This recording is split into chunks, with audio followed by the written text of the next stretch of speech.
परमात्मा ने कहा, सतपुरुष ने, कि ठीक है ज्योति निरंजन, जिन जिन आत्माओं ने आपके साथ जाने की स्वीकृति दी है, इन सब के नंबर मेरे पास नोट हो गए। आप जाओ अपने ब्रह्मांड में, ये वही थे किस ब्रह्मांड, सचखंड के एक कोने में। जैसे केंद्र है अपना दिल्ली, एक तो दिल्ली शहर है, एक बाहरी दिल्ली गांव है, वो भी दिल्ली कहलाता है। तो इसको ऐसे बाहर के बिल्कुल एंड में, सतलोक के एंड में बाहर भेज दिए वो 36 के सारे ब्रह्मांड, और ये आ गया वहां पर।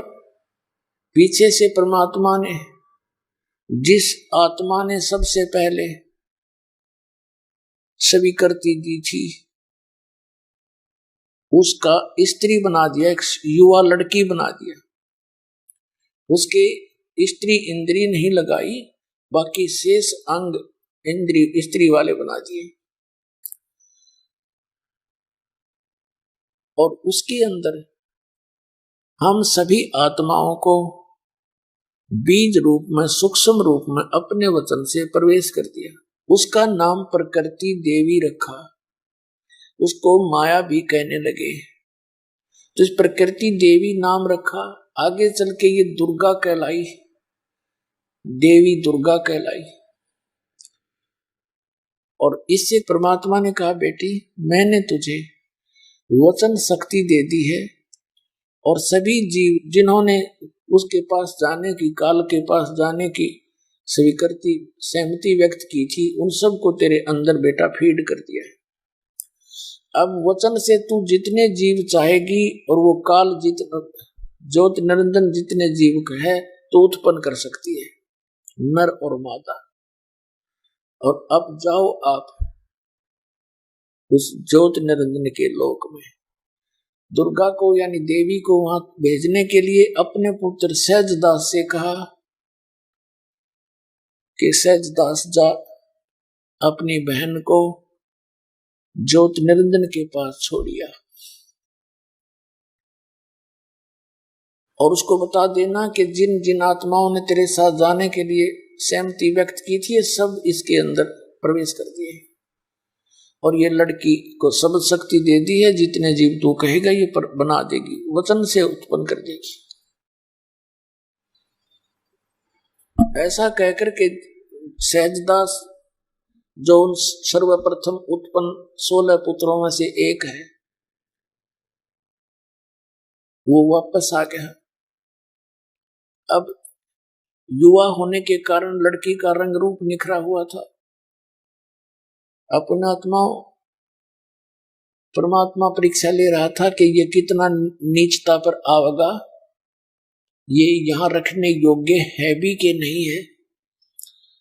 तो ज्योति निरंजन ने जब देखा कि ली लड़की को, इसके अंदर वासना उत्पन्न होगी, इतनी प्रबल वासना होगी, रजोगुण से प्रभावित हो गया, इसने उस लड़की के साथ, दुर्गा के साथ दुर्व्यवहार करना चाहा। दुर्गा ने कहा, प्रकृति देवी ने कहा कि ज्योति निरंजन कुछ होश में आ, देख बात सुन, तू मेरा बड़ा भाई है, परमात्मा के वचन से तेरी उत्पत्ति अंडे से हुई है, और फिर मेरी उत्पत्ति भी उसी परमात्मा ने की है। तू मेरा बड़ा भाई, मैं तेरी छोटी बहन हूं, तू जुल्म ना करे मेरे साथ, ऐसा पाप ना करे, ऐसा अपराध ना कर, तू पाप का भागी बनेगा। मेरे पास सबल शक्ति है, पिता ने दी है, जितने जीव तू कहेगा मैं उत्पन्न कर दूंगी। लेकिन ये इतना अंधा हो गया, इसने बलात्कार करने की ठानी, और लड़की ने देखा कि अब ये तेरी इज्जत कहीं सुरक्षित नहीं है। जो इसने अभद्र तरीके से मुंह खोला हुआ था बकवाद करने के लिए, दुर्गा ने सूक्ष्म रूप बनाया, इसके पेट में चली गई। वहां से पुकार किया, पिताजी मेरी रक्षा करो, मेरी रक्षा करो, मेरे साथ बदतमीजी कर रहा है ये। तब परमेश्वर स्वयं आए, अपने पुत्र जोगजीत का रूप बना के, जोगजीत भी सर्वप्रथम उत्पन्न 16 पुत्रों में से एक है, उसका रूप धारण करके स्वयं वहां प्रकट हो गए 21 ब्रह्मांड में, जो सतलोक के अंतिम छोर पर थे। तो वहां कहा कि ज्योति निरंजन सुंडे आदेश परमपिता का, तूने बहुत जुल्म कर दिया। उस लड़की को उसके पेट से निकाला, उसके पेट को चीर दिया उंगली से। संत परमात्मा की वचन में शक्ति होती है। और लड़की बाहर आ गई, उसका पेट वैसे ही फिर एज इट इज हो गया। ये दुर्गा बाहर आ गई और ज्योति निरंजन से कहा कि आज से तेरा नाम काल होगा। 1,00,000 मानव शरीरधारी प्राणियों का तू नित आहार करेगा और 1,00,000 की उत्पत्ति तू प्रतिदिन करेगा। और निकलता हुआ यहां से अपने 21 ब्रह्मांड को लेकर यहां से बहुत दूर चला जा तू। इतना कहकर जोगजीत रूप में परमात्मा अंतर ध्यान हुए और 21 ब्रह्मांड ऐसे चल पड़े वहां से जैसे विमान चलता है। और सतलोक से 16 शंख कोश की दूरी पर आकर के ये चक्कर काटने लगे। अब पुण्यात्माओं, हमारे अंदर ये जो बुराई लगी कि हम किसी हीरो या हीरोइन को,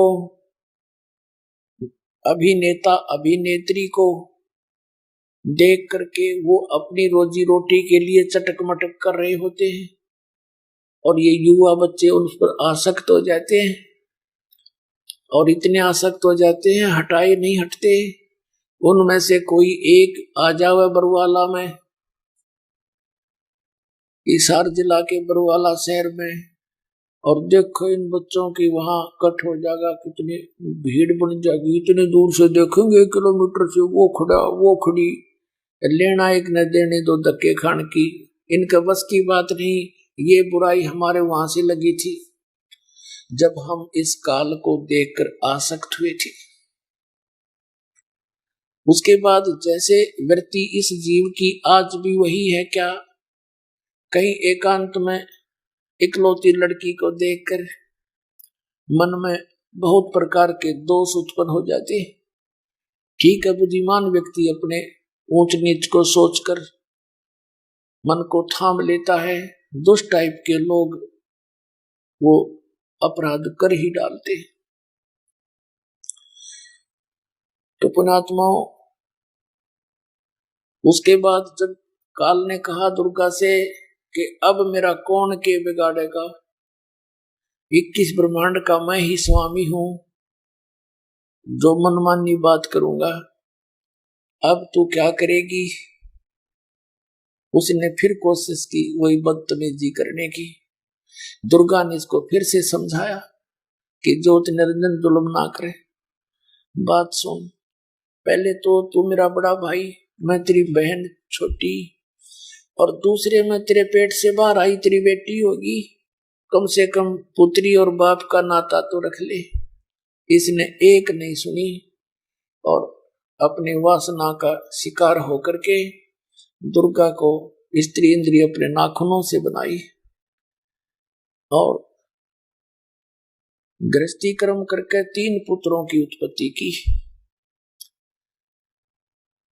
रजगुण ब्रह्मा, सतगुण विष्णु, तमगुण शिव जी। ये तीनों पुत्र इस ज्योति निरंजन काल और दुर्गा के संयोग से उत्पन्न हुए। ये इनके माता पिता। आज से लगभग 600 वर्ष पहले सन 1398 से 1518 तक परमात्मा एक जुलाई की भूमिका किया करते थे। सहशरीर आए थे, सहशरीर चले गए थे। उस दौरान उन्होंने ये ज्ञान सुनाया था और कहा करते कि इनके जन्म मृत्यु होती है ब्रह्मा विष्णु में, ऐसा विनाशी परमात्मा नहीं है। लेकिन इन अज्ञानी अन्नाड़ी नकली गुरुओं ने परमात्मा की बात को ऊपर नहीं आने दिया, जो कि आज हमारे सदग्रंथों ने प्रमाणित किया कि ब्रह्मा विष्णु महेश नासवान है, इनकी जन्म मृत्यु होती है, दुर्गा इनकी माता है और काल रूपी ब्रह्म इनका पिता है। उसके बाद इसने 3 पुत्रों की उत्पत्ति की, तीनों को अचेत कर दिया। जब ये युवा हुई तब तक इनको अचेत रखा, कोमा में रखा, और युवा होने के बाद इनको एक एक विभाग का मालिक बना दिया। ये लंबी कहानी है, हम इसको यहीं समाप्त करेंगे। पुण्यात्माओं, इस प्रकार काल की यह सृष्टि प्रारंभ हुई। दुर्गा ने फिर तीनों पुत्रों का विवाह कर दिया अपने 3 रूप बनाकर।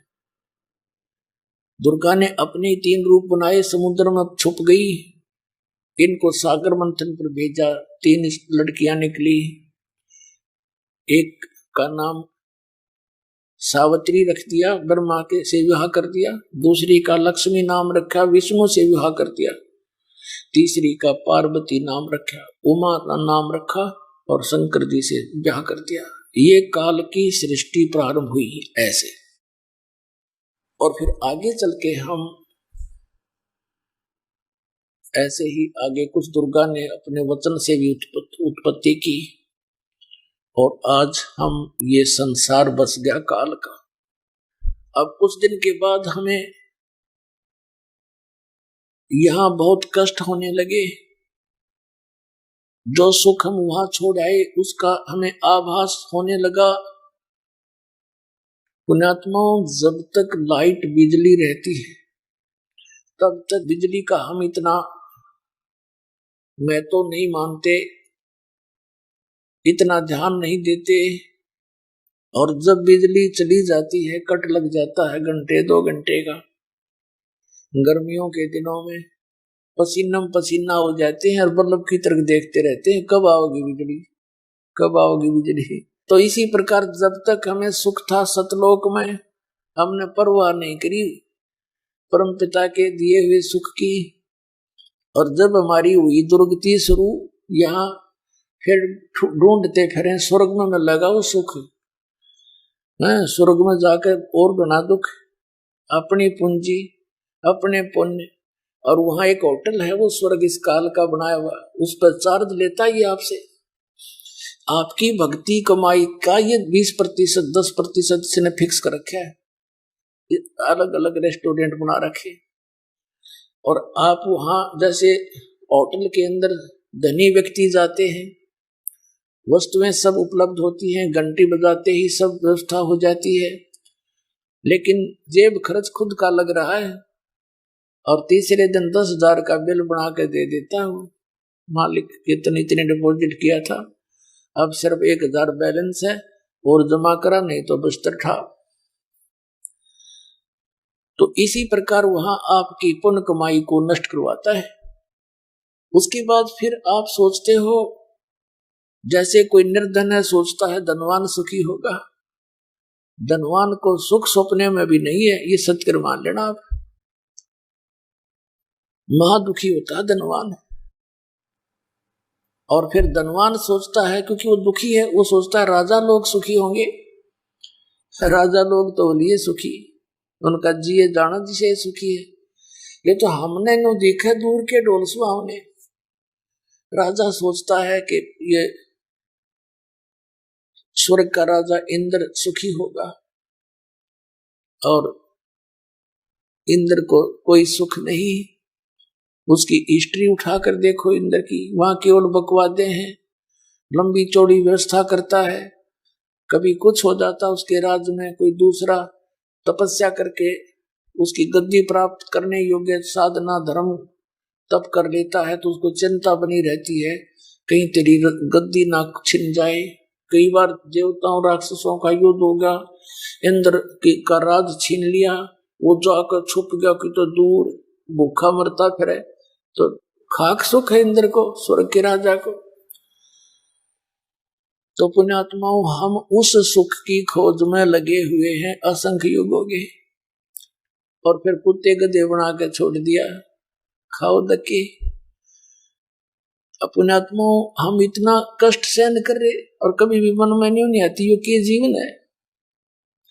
जो दुखी हो गया वो तो रो ही रहा बेचारा, कोई बीमारी से है या कोई पुत्र पुत्री मर गई या कोई घाटा बिजनेस में हो गया वो तो रो ही रहा है। बाकी शेष नौके अपना खैदे ही निकल जाए उसके पास से, उसकी परवाह भी नहीं करते, क्योंकि वो झूठे सुख को अभी प्राप्त है, उनको झूठे सुख उनके पास है। तो ये क्या जीवन है, कुत्ता बनकर क्या हाल हो रहा है। हम ध्यान में भी नहीं आता हम भी कभी कुत्ते बन जाएंगे, हम तो फट दे निकल जाए उसके पास से टी करके। अब पता चलेगा, अब पता चला हमारे को परमात्मा के ज्ञान से कि इतना कष्ट और ये स्थान जीवन का है। कोई जीव सुखी नहीं, सुपने में भी सुख नहीं किसी को। दिन में केवल एक पेट के लिए सारा दिन सैकड़ों झूठ बोलकर लाखों पाप कमा के ये प्राणी चारपाई पकड़ता है। रात्रि के समय भी उसी का चिंतन होता रहता है, ऐसे करूंगा वैसे करूंगा, वो फलाना काम रह गया।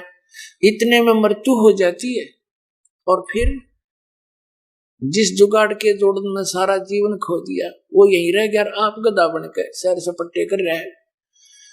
तो परमात्मा ने याद दिलाई हमारे को, ये इतना कष्ट ये क्यों दे रहा है, क्योंकि ये प्रतिशोध ले रहा है हमारे साथ, ये प्रतिशोध ले रहा है परम पिता के साथ कि उसके आत्मा है ये, इनको खूब दुखी करूं और उसको दुख होगा। अपने आत्माओं, वो परमात्मा इतना दयालु है, हमने ऐसा जुल्म किया और फिर भी हमारे पीछे घूम रहा है। जब ये प्राणी महा दुखी होने लगे, हाहाकार मच गई, तब दया आई उस परमात्मा ने और कहा, उसने क्या किया कि अपने पुत्र जोगजीत का रूप बनाया और फिर वहां प्रकट हो गए जहां तपतशिला के ऊपर 1,00,000 मानव शरीरधारी प्राणियों के सूक्ष्म शरीर को वो भूनता है वहां पर तपतशिला पर। और वहां ऐसे चटक मटक प्राणी करते हैं जैसे खील भूनता है बड़बूजा, ऐसे उछलते हैं। लेकिन सूक्ष्म शरीर में जीव मरता नहीं, लेकिन कष्ट असहनीय होता है, चिल्लाते हैं, बुरी तरह हाहाकार मचती है। और उस गंध को निकाल कर जो सारे जीवन में इस प्राणी ने आहार किया, वासनाएं की, उसका सूक्ष्म अंश सूक्ष्म शरीर में लिप्त हो जाता है और तपतशिला के ऊपर इतना गर्म करके ही उससे वो छुड़वाया जाता है।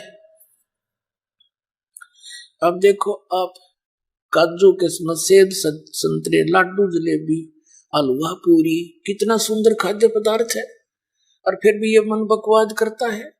आत्मा के साथ मन का जोड़ जोड़ दिया इसे। और प्रत्येक प्राणी बुराई को कितना शीघ्र ग्रहण करता है। हुक्का पीना, शराब पीना, देखे कैसा तरीका बना लिया, बीड़ी बना ली, तम्बाकू, हुक्का बना लिया, एक बना ली तोब, उसको हुक्का भर के पीने लगे, शराब बना ली, मांस खाने लगे।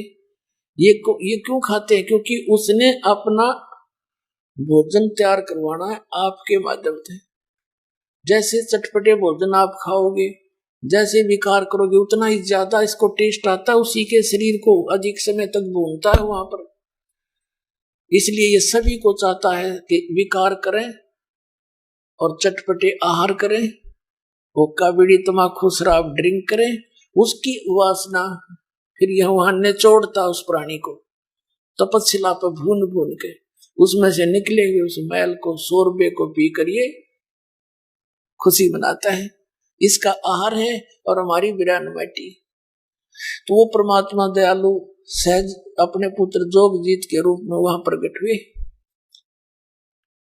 जब ये वहां प्रकट हुए परमात्मा, सभी प्राणियों की जो जलन थी जिससे वो पीड़ा हो रही थी अग्नि से, वो बहुत बड़ा एक पत्थर की टुकड़ी है, बहुत बड़ी, और उसके ऊपर 1,00,000 मानव शरीरधारी प्राणी भून रहे थे। परमात्मा उसके निकट जाकर खड़े हो गए। परमेश्वर की शक्ति के सामने वो सभी जो जलन हो रही थी वो उन प्राणियों को जलन नहीं रही।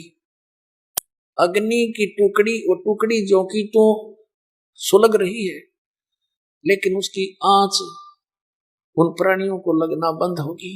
तो वे एकदम बैठे हुए कि हमें ऐसी शांति कैसे प्राप्त होगी। एकदम पहले तो तड़प रहे थे, हाहाकार मची थी। फिर सामने देखा कि चांद सा मुखड़ा, सत्पुरुष खड़े हैं परमात्मा। अब परमात्मा को सोम संज्ञा से भी पुकारा वेदों में। सोम माने शीतल चंद्रमा, प्रकाश रूप और सुंदर शरीर। सामने देखा और कहा, हे भगवान। उन्होंने सोचा परमात्मा आगे ही, हे भगवान हम यहाँ कौन से पाप का दंड भोग रहे हैं?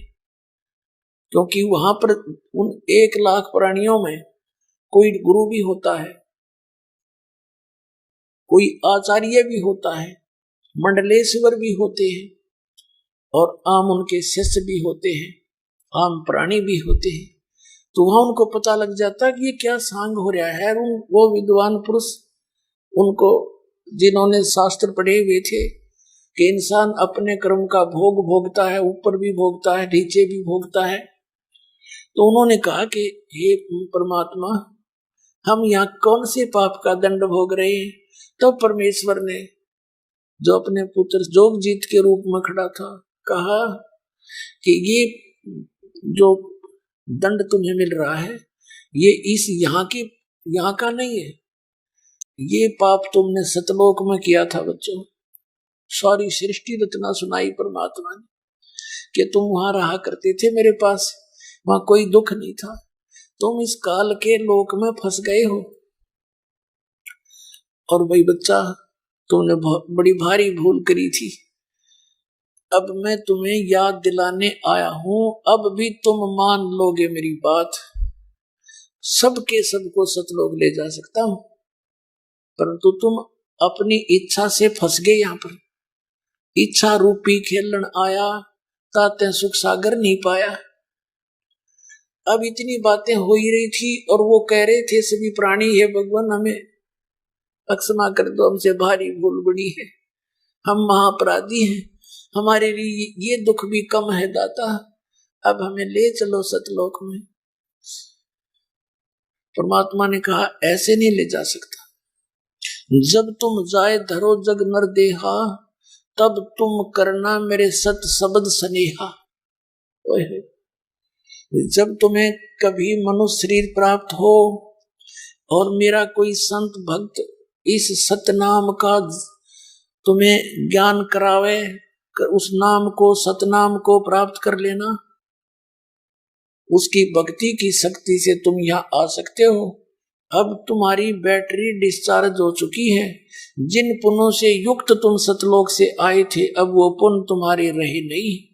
इस सतनाम के मंत्र से, जो 2 अक्षर का है, इसमें एक ओम मंत्र है, इसके जाप से तुम बहुत शीघ्र उसी तरह बैटरी सी चार्ज हो जाएगी, तुम्हारी सतलोक आने जोगे हो जाओगे और उस नाम को लेकर तुम आ सकते हो। अब मैं तुम्हें नहीं ले जा सकता। तो सभी कहते हैं, भगवान इनका मनुष्य जीवन प्राप्त हो गया और आपका कोई सतनाम बताने वाला संत हमें मिल गया, तो हम सभी नाम ले लेंगे दाता। परमात्मा ने कहा कि तुम भगवान को निराकार बताते थे, वो आचार्य वहीं पर भून रहे थे, गुरु नकली। उन्होंने कहा, भगवान हम क्या करें, हमें तो ऐसा ही बताया गया था कि तुम इस ज्योत निरंजन ब्रह्म को निराकार बताते हो। कहा जी कि देखो वो आ गया।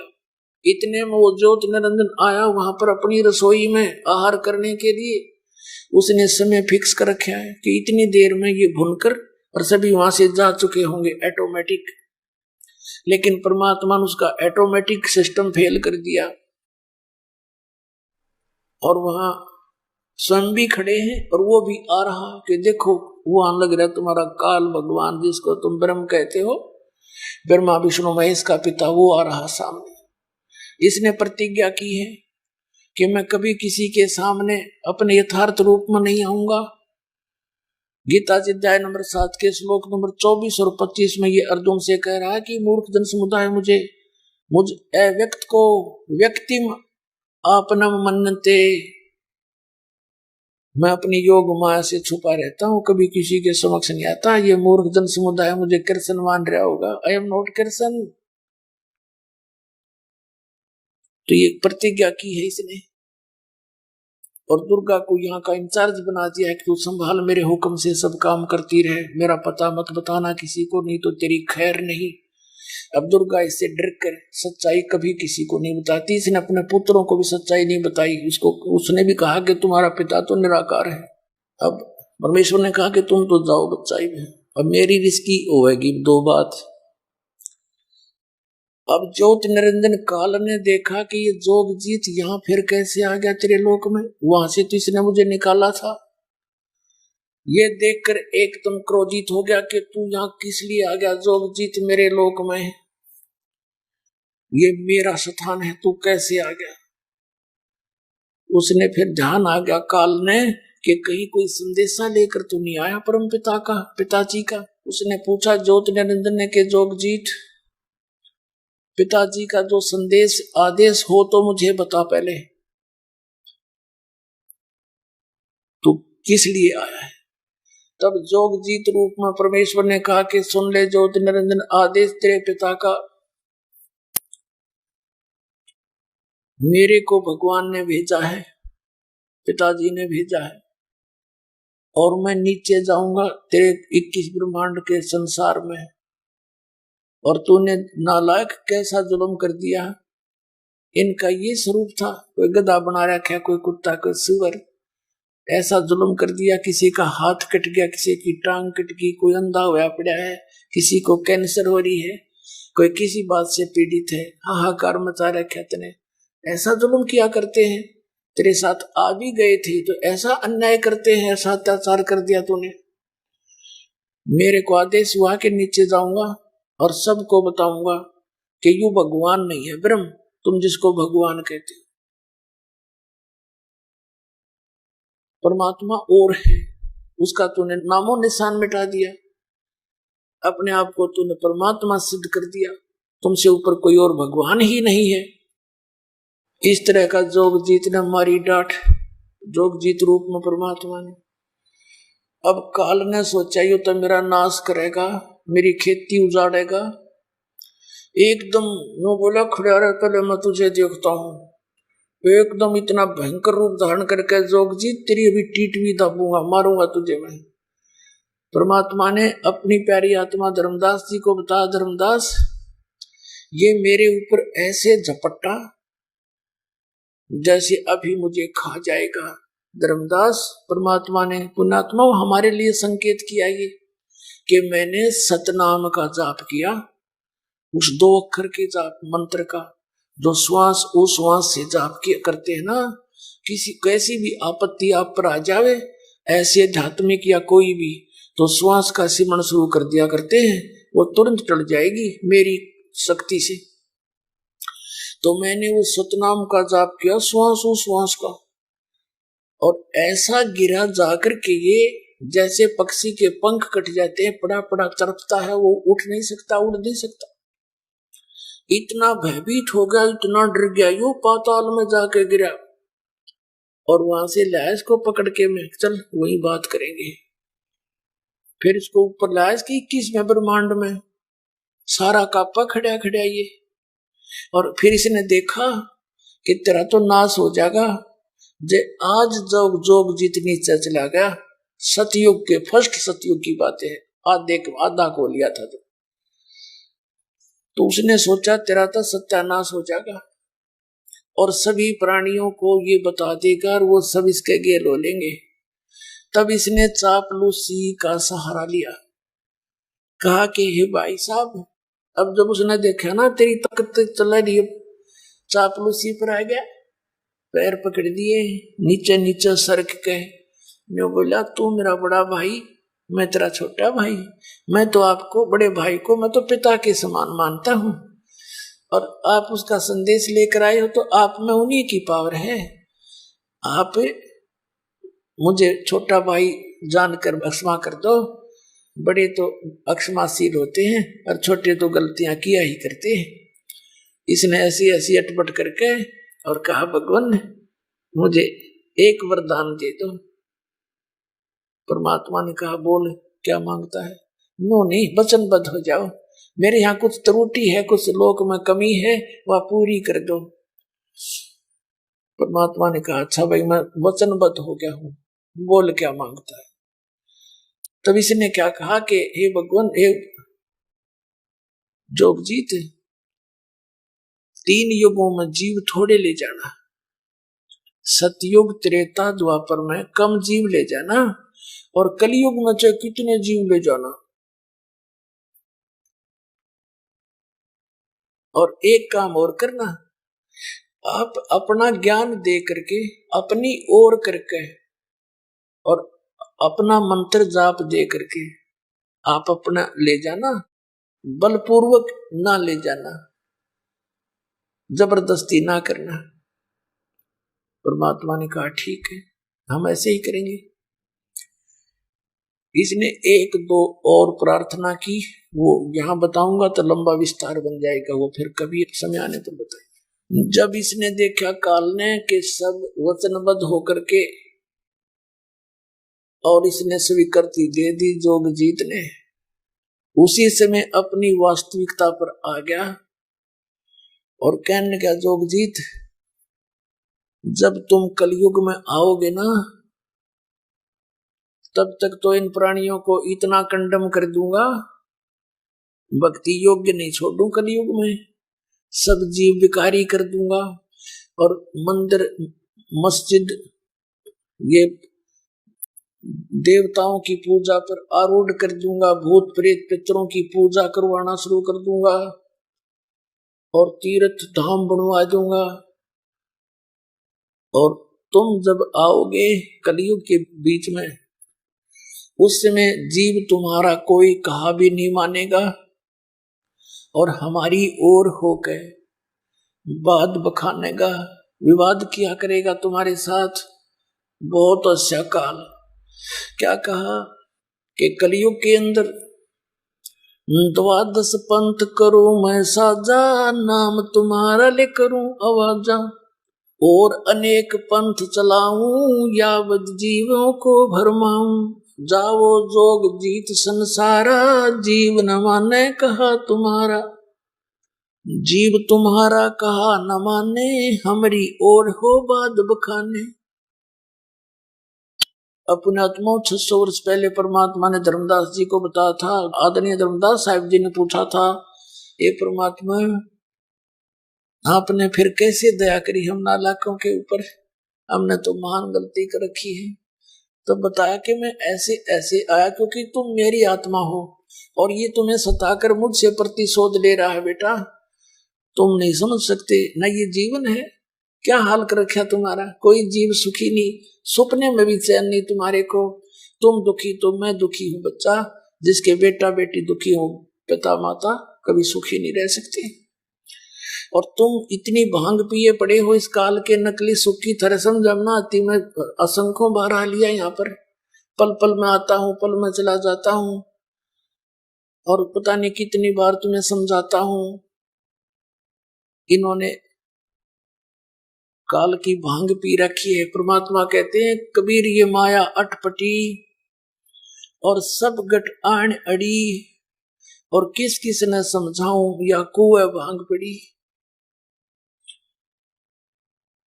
जब इस काल ने अपनी सारी बात कह ली, जब परमात्मा ने कहा था कि ज्योति निरंजन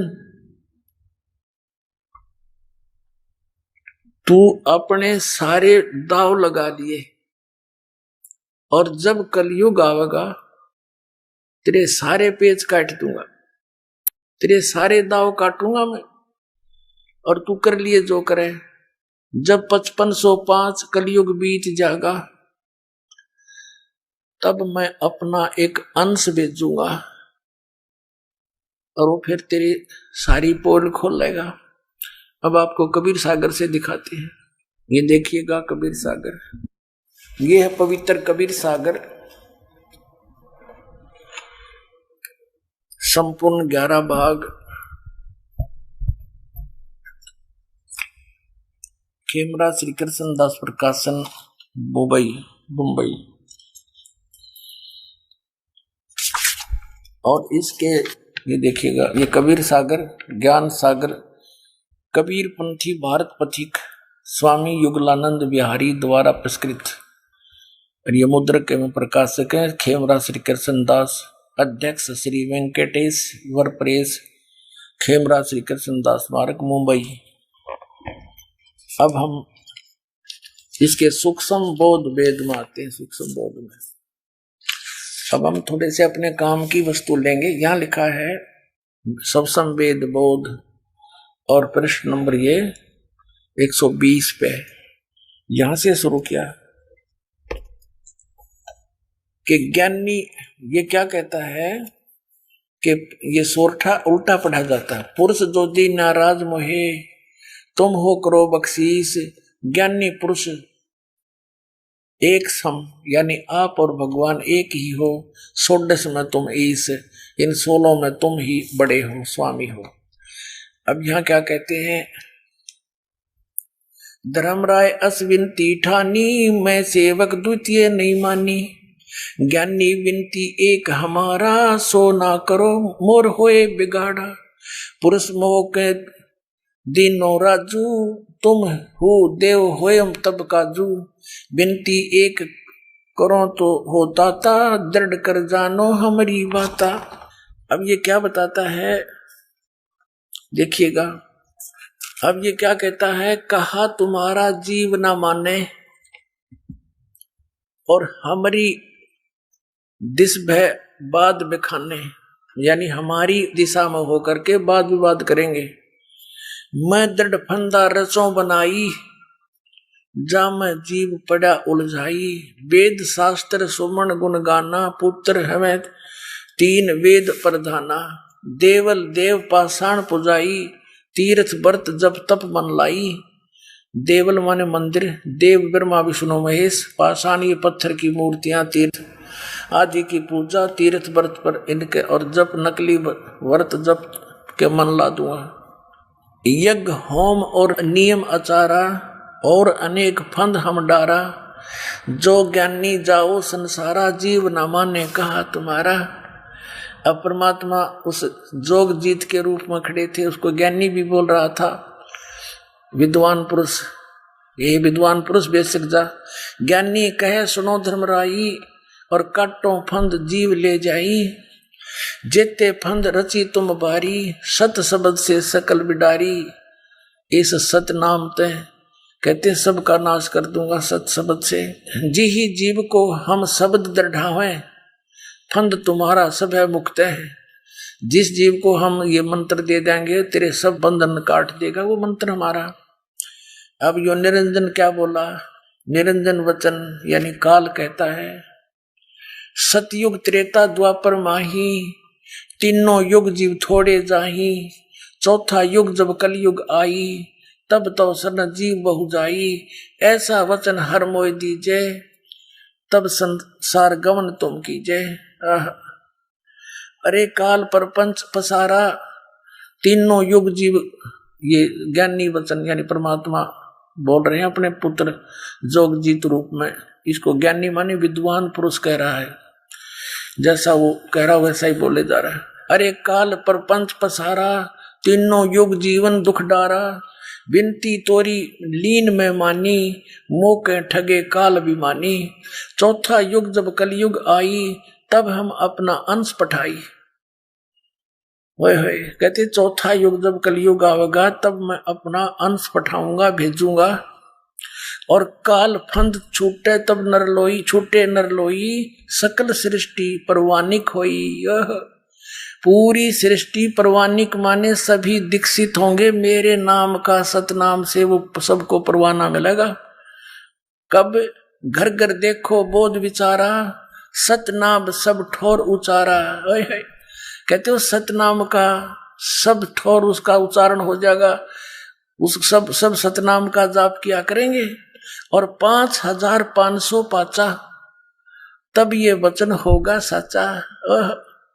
कलयुग बीत जाए तब एता, सब जीव परम पुरुष पद चेता। कहते हैं जब कलयुग 5500 वर्ष बीत जाएगा, तब ये मेरी बात सच्ची होगी जो ज्योति निरंजन जो आज कह रहा हूं। और उस समय पूरी पृथ्वी पर सतनाम का और मेरे ज्ञान का उच्चारण होगा। सभी परवानिक होंगे, यानी सब नाम लेकर जाप करेंगे और यहां से तेरे काल जाल को पार कर जाएंगे। देखो इसको फिर से परमात्मा ने दोहराया है। पुण्यात्मा फिर यहाँ कहा है सब संवेद बोध, सब संवेद बोध वही चैप्टर है और ये बोध सागर इसका खंड है। और यहाँ पर यह सत कबीर वचन परमात्मा के वचन है ये। अब हम यहां से शुरू करेंगे। ये 170 पृष्ठ था, हम यहां से 171 पर शुरू करेंगे। सब संवेद बोध यह क्या कहा है कि 5 सेंस और 500 जब कलयुग बीत जाए, महापुरुष फरमान तब जग तारण को आए।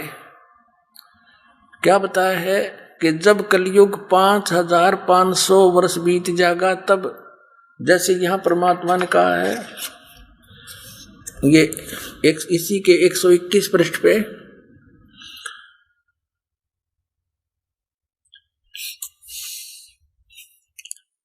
ये ज्ञानी वचन ये लिखा है कि चौथा युग जब कलयुग आई तब हम अपना अंश पठाई। जब चौथा युग कलयुग आओगा तब हम अपना अंश पठाएंगे। और काल फंद छूटे नरलोई, सकल सृष्टि परवानिक होई। पूरा विश्व परवानिक माने इस परवाना प्राप्त करेंगे, सब मेरा नाम ग्रहण करेंगे। और घर घर देखो बोध विचारा, घर घर में मेरे ज्ञान की चर्चा होया करेगी। और सत नाम सब ठोर उचारा, सतनाम का सब जगह उच्चारण होया करेगा, सब जाप किया करेंगे। और 5500 पाचा तब ये वचन होएगा साचा। कलयुग बीत जाए जब एता, सब जीव परम पुरुष पद चेता। सब जीव उस समय उस परम पुरुष आदि पुरुष परमेश्वर यानी सतपुरुष के पद यानी वे ऑफ वर्शिप की चेता माने जानकार हो जाएंगे। अब ये कंसेप्ट क्लियर करते हैं पुण्यात्माओं कि अब कितना समय बीत गया कलयुग का। अब देखिएगा ये एक पुस्तक है ज्योतिर्मय ज्योतिर्मठ, ये आदि शंकराचार्य जी हैं और ये इन शंकराचार्यों के द्वारा रची हुई पुस्तक है ज्योतिर्मय ज्योतिर्मठ। अनंत श्री विभूषित ज्योतिष मठ पीठाधीश्वर एवं द्वारका शारदा पीठाधीश्वर जगत गुरु शंकराचार्य स्वामी स्वरूपानंद सरस्वती जी महाराज, इनके वचन है ये। लेखन करता विष्णुदत्त शर्मा, संपादक लेखक एवं संकलन करता, अध्यक्ष आध्यात्मिक उत्थान मंडल दिल्ली। प्रेरणा स्रोत ये है फाइन प्रिंट एंड पैक्स, ये इसके मुद्रक हैं। पीछे देखो नीचे विपिन बिहारी दत्त रामायणी परामर्श एवं सहयोगदाता आशुतोष जोशी, पुनीत शर्मा, श्री पुनीत शर्मा, श्री आतुष। प्रकाशक है अखिल भारतीय आध्यात्मिक उत्थान मंडल, 1/3234 गली नंबर 2, रामनगर तिवारी, मंडोली रोड, सादरा, दिल्ली। ये इनके फोन और फैक्स नंबर है। पुण्यात्माओं शंकराचार्यों के द्वारा लिखी पुस्तक पवित्र हिंदू धर्म के व्यक्तियों के लिए ऑथेंटिक है और इन्हीं से प्रमाणित करेगा कि आज कलयुग कितना चल रहा है। देखिएगा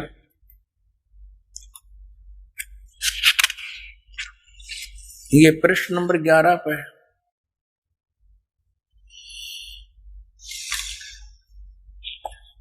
आद्य गुरु शंकराचार्य संक्षिप्त जीवन परिचय,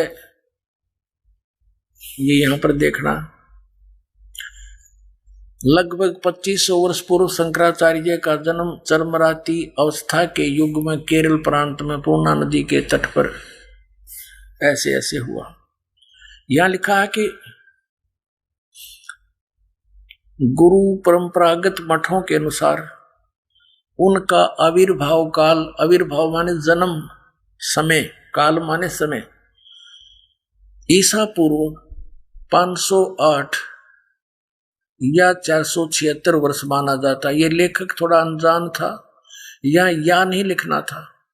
ये 32 वर्ष की आयु में शंकराचार्य जी की मृत्यु होगी थी, तो ये या नहीं था। 508 में से 32 कम कर दो तो 476 रह गए। तो ईसा के जन्म से 508 वर्ष पहले शंकराचार्य जी का जन्म हुआ। उसके बाद 32 वर्ष के आयु में यूं मर गया, 32 कम हो जाएंगे इसमें तो 476 रह गए। तो ये स्पष्ट हो गया कि ईसा जी से 508 वर्ष पहले आदि शंकराचार्य का जन्म हुआ, ये मानते हैं। अब हमने निकालना है कलयुग का समय। हमने वर्तमान में कलयुग कितना चल रहा है ये देखना है। आज सन 2012 है, इसमें 508 जोड़ दो तो 2520 वर्ष पहले आज से शंकराचार्य जी का जन्म हुआ। फिर बताते हैं कि जब 3000 वर्ष को लिए कलयुग बीत गया था तब शंकराचार्य का जन्म हुआ। यानी ऊपर से गिने हैं 3000 वर्ष कलयुग के बीतने पर शंकराचार्य का जन्म हुआ। और आज हम कलयुग गिनाएंगे कितना हो गया, तो उस 3000 में 2520 और जोड़ देंगे, 5520 वर्ष हो गया आज 2012 में। ये देखिए, यह हिमालय तीर्थ नामक एक पुस्तक है।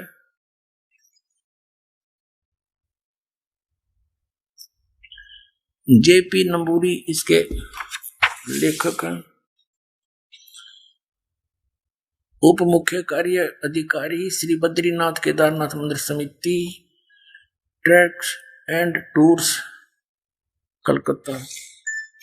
हिमालय तीर्थ a book of the pilgrim, JP Namboori पहला प्रकाशन, प्रकाशक है रंजू चक्रवर्ती, 76A/1 बामा चरण राय रोड, कलकत्ता।